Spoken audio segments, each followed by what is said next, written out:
اعوذ باللہ من الشیطان الرجیم، بسم اللہ الرحمن الرحیم۔ شعبان کی 15ویں شب شب برات کہلاتی ہے، یعنی وہ رات جس میں مخلوق کو گناہوں سے بری کر دیا جاتا ہے۔ تقریباً 10 صحابہ کرام سے اس رات کے متعلق احادیث منقول ہیں۔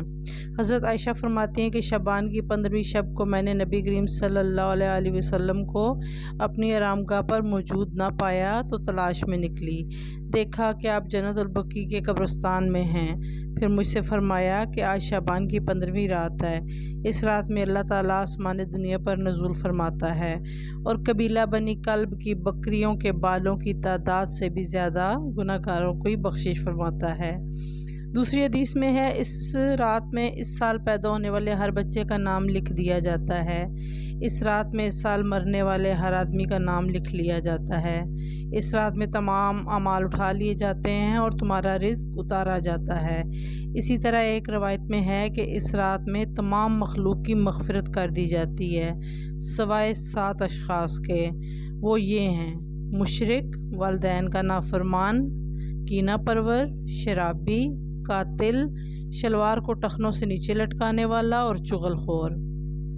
ان 7 افراد کی اس عظیم رات میں بھی مغفرت نہیں ہوتی جب تک کہ یہ اپنے جرائم سے توبہ نہ کر لیں۔ حضرت علی رضی اللہ تعالیٰ عنہ سے روایت ہے، منقول ہے کہ اس رات میں عبادت کیا کرو اور دن میں روزہ رکھا کرو۔ اس رات سورج غروب ہوتے ہی اللہ تعالیٰ اپنے بندوں کی طرف متوجہ ہوتے ہیں اور اعلان ہوتا ہے کہ کون ہے جو گناہوں کی بخشش کروائے، کون ہے جو رزق میں وسعت طلب کرے، کون مصیبت زدہ ہے جو مصیبت سے چھٹکارا حاصل کرنا چاہتا ہو۔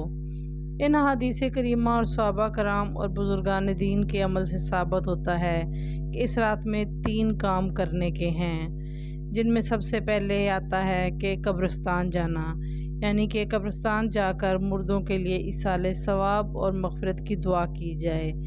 لیکن یاد رہے کہ نبی کریم صلی اللہ علیہ وآلہ وسلم نے ساری حیات مبارکہ میں صرف ایک ہی مرتبہ شب برات میں جنت البقیع جانا ثابت ہے۔ اس لیے اگر کوئی شخص اپنی زندگی میں ایک مرتبہ بھی اس کا اتباع کر لے اور سنت کی نیت سے چلا جائے تو اجر و ثواب کا باعث ہے۔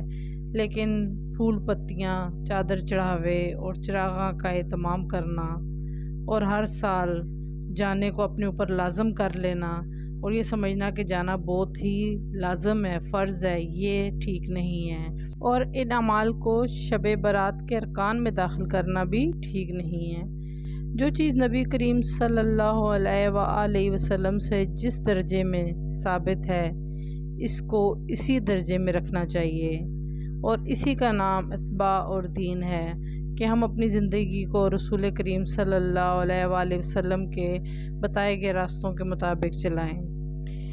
اس رات کو کرنے والا دوسرا عمل یہ ہے کہ اس رات میں نوافل، تلاوت، ذکر و اذکار کا اہتمام کیا جائے۔ اس بارے میں واضح رہے کہ نفل ایک ایسی عبادت ہے جس میں تنہائی مطلوب ہے، یہ خلوت کی عبادت ہے، اس کے ذریعے انسان اللہ کا قرب حاصل کرتا ہے۔ لہذا نوافل وغیرہ تنہائی میں اپنے گھر میں ادا کر کے اس موقع کو غنیمت جانیں۔ نوافل کی جماعت اور مخصوص طریقہ اپنانا درست نہیں ہے۔ یہ فضیلت والی راتیں شور و شغب اور میلے اجتماع منعقد کرنے کی راتیں نہیں ہیں، بلکہ گوشہ تنہائی میں بیٹھ کر اللہ سے تعلقات استوار کرنے کے قیمتی لمحات ہیں۔ ان کو ضائع ہونے سے بچائیں اور ان کی اصل قدر و اہمیت کو پہچانیں۔ نمبر 3، شب برات کا تیسرا عمل جو کہ بتایا گیا ہے وہ یہ ہے کہ دن میں روزہ رکھنا بھی مستحب ہے۔ ایک تو اس بارے میں حضرت علی رضی اللہ تعالیٰ عنہ کی روایت ہے، اور دوسرا یہ کہ نبی کریم صلی اللہ علیہ وآلہ وسلم نے ہر ماہ بیض یعنی کہ چاند کی 13، 14 اور 15 کے روزوں کا اہتمام فرمایا ہے۔ لہٰذا اس نیت سے روزہ رکھا جائے تو موجب اجر و ثواب ہے۔ باقی اس رات میں پٹاخے بجانا، آتش بازی کرنا اور دوسری رسم و رسوم کا اہتمام کرنا یہ سب خرافات ہیں اور اسراف میں شامل ہیں۔ شیطان ان فضولیات میں انسان کو مشغول کر کے اللہ کی مغفرت اور عبادت سے محروم کرنا چاہتا ہے، اور یہی شیطان کا اصل مقصد ہے۔ بہرحال اس رات کی فضیلت بے اصل نہیں ہے اور سلف صالحین نے اس رات کی فضیلت سے فائدہ اٹھایا ہے، لہٰذا اللہ تعالیٰ سے دعا ہے کہ ہمیں بھی اللہ رب العزت اس رات کی فضیلت سے فائدہ اٹھانے، اپنا ذکر کرنے اور اپنے نبی کے راستے پر چلنے کی توفیق عطا فرمائے۔ امید ہے میری یہ چھوٹی سی کاوش آپ کو پسند آئی ہوگی۔ جزاک اللہ خیر۔